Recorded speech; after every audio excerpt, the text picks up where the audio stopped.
about the ASTR network, what it is, and also a price prediction on where I think the price could go in the future. Now, if you're interested in more Polkadot projects, which ASTR is, then make sure to check out my previous video that I made on Moonbeam, another Polkadot project that I'm actually quite bullish on. And today I just want to focus on ASTR and why I am bullish on ASTR. And also make sure to check out the description below where you could get a 12 to 13% APY on a stablecoin such as USDC or UST, and you could also earn $30 worth of USDC when you sign up using my link in the description below. So what is ASTR? Well, the ASTR network was actually formerly known as Plasm. So the ASTR network is a premier decentralized application hub parachain on Polkadot, supporting Ethereum virtual machines, WASM, Layer 2, and multiple Layer 1 chains such as Ethereum and Cosmos. Well, I actually didn't know what WASM was, so I had to look that up, and WASM is a WebAssembly, and basically it's used in Polkadot and in Substrate. So WebAssembly, which is shortened to simply WASM, is a binary instruction format for a stack-based virtual machine. WASM is designed as a portable target for compilation for high-level languages like C++, Rust, etc., enabling deployment on the web for client and server applications. So essentially, it's a way for developers to build a little bit more easily using the Substrate framework. Polkadot's relay chain doesn't support smart contracts by design. Ethereum virtual machine compatibility is everywhere, and this is a default feature for Polkadot parachains. Platforms are all about network effects, but generally there are no financial incentives for early developers to deploy smart contracts. So here's the solution. There is dApp staking, which dApp staking is the system to distribute basic income to developers on ASTR network. By building a product on ASTR, developers can earn ASTR tokens from block rewards based on their performance in decentralized voting. This serves as a strong incentive for developers to choose ASTR. There's also a cross virtual machine. ASTR supports EVM and WASM, and other WASM compatible smart contracts can be deployed on ASTR. Smart contracts on EVM can interact with those on WASM and vice versa. And there's also a layer 2 solution. ASTR is supporting Plasma and rollups. Rollups contracts on Ethereum can be used on ASTR as well. So when we're talking about WASM, which by the way, it just feels so weird saying that, WebAssembly is the future, but legacy EVM is right now. You see, the problem with EVM is its hugely opinionated design. It derives from a already very opinionated design, which is the Bitcoin script design. Wood said his team wanted to give developers a very non-opinionated format to work with, and that's WebAssembly. And this was from Dr. Gavin Wood, which was one of the founders of Ethereum and also the founder of Polkadot. And then when it comes to the Ethereum virtual machine, we already support various Ethereum development tools, and you can deploy Solidity contracts just like you deploy contracts on Ethereum. And then there's also the ASTR network portal, which basically allows people to deploy and manage dApps while earning ASTA tokens. And then for the ASTR token, there are transactions. So every on-chain transaction takes fees. There's on-chain governance, and there's also staking. And then there's also use cases for layer 2 applications. And then when it comes to tokenomics, there was 5% of the team, 10% to institutional investors, 5% for marketing, 5% for on-chain DAO, 10% for protocol development, which is that just my dyslexia, or is development spelled wrong right there? And then 5% for the parachain auction reserve, and then 30% for parachain auctions. And then there's also 30% for existing users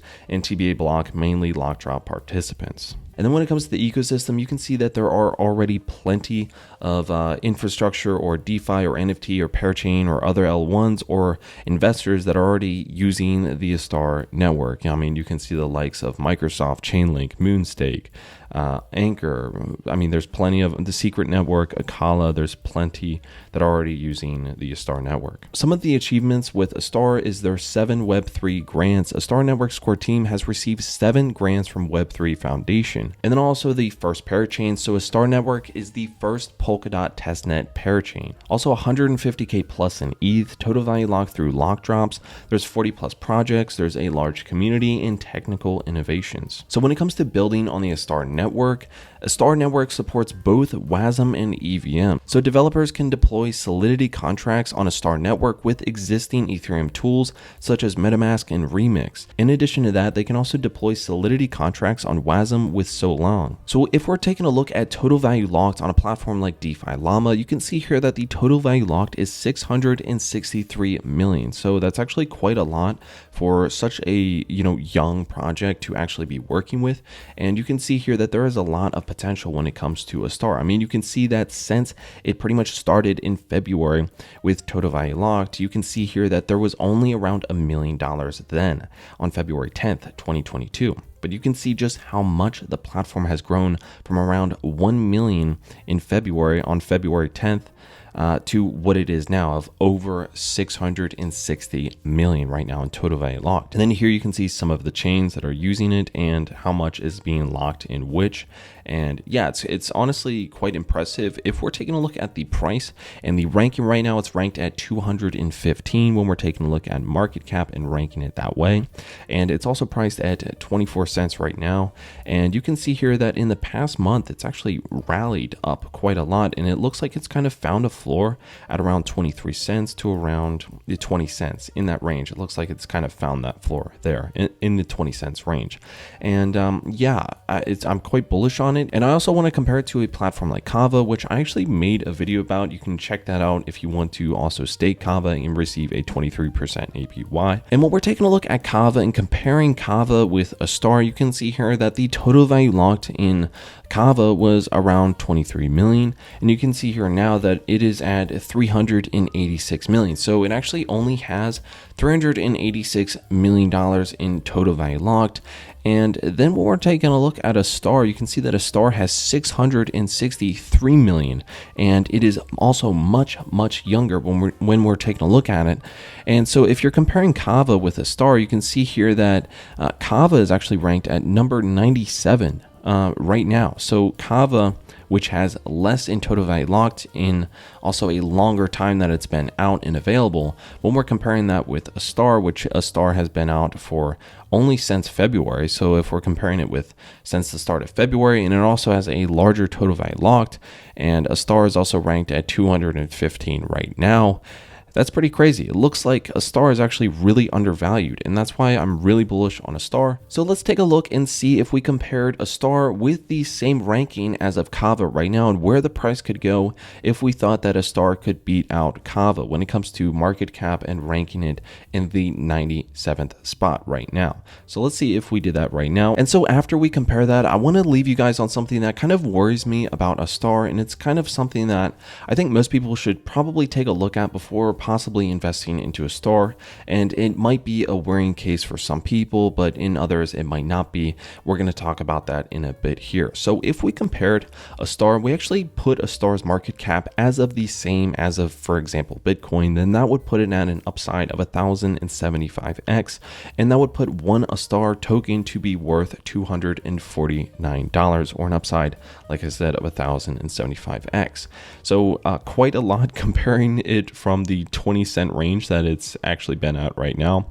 And so let's see if we put it at the same ranking as of Kava right now. So if we actually compared Astar with the same market cap as of Kava, then that would put the potential price to around 24 cents, or an upside of just 3%. So really not much. So that's actually why I can easily see Astar being in the 80th spot right now when we're taking a look at total market cap. This would put it in a range between Quant and Arweave, and that would put it at a potential price of around 49 cents, or an upside of 113%. So, and that is really me thinking that the market cap is going to get easily to a $1.5 billion market cap. I definitely think it's going to happen possibly within a year, and definitely if not, I think it's going to happen within a year or two. So I definitely think that there is a lot of potential when we're taking a look at Astar, and also just Moonbeam and other projects that are working off of Polkadot. So I want to leave you guys on something that I think is a little bit worrying, but I think is probably important to read, and let me know what your thoughts about this are in the description below. So Featherlight05 says, the leader isn't open to constructive criticism. He's pretty naive and believes that better tech is the only way forward. We all saw how this played out with Betamax, Blu-ray, Android specs versus iPhone. What I mean by this is the best projects are extremely focused on executing on all fronts, not just tech. Distribution, go-to-market, marketing, incentive alignment across constituents, vision, leader, proper management, etc. I've seen this suggestion brought up multiple times to build out on all fronts, and he always brushes this off and says that they're only going to focus on tech. Look at Moonbeam or Akala. They are thriving not because they have the best tech, but because they're great communication channels, their marketing, branding, UI, and most importantly, focus. Same as Polkadot. Focus on all fronts, including tech and branding. Astar is doing a little bit of everything with no focus. dApp staking concept which attracts devs but not users. Bridges into all other ecosystems when there are tens of other bridging protocols. Layer 2 compatibility when in reality they haven't even solved their base layer 1 WASM smart contract capability yet. It's as if they don't think Moonbeam can easily build on all of these bridges after winning all the dApp ecosystem first. This is a network effect game, and the dApps on Moonbeam are already 10x the quality of the ones on Astar. In order for these guys to thrive, I truly think that they need to bring in more experienced leadership to complement the pure tech focus. The same way Avalanche, Solana, Moonbeam, Polkadot, Luna, etc. have all built out incredible teams. So this is something that I actually agree with, and I think is really important for Astar to continue growth in the industry. If they don't work on these things, then they're probably going to get left behind, and other projects like Moonbeam are going to continue to grow, leaving Astar behind. So let me know what you guys have to think about the Astar network. So I'm quite bullish on Astar, but I definitely think that there are some things that the team needs to work out in order for them to grow in the space. Let me know what you guys have to think in the comment section down below. And anyways, guys, I'll see you in the next one.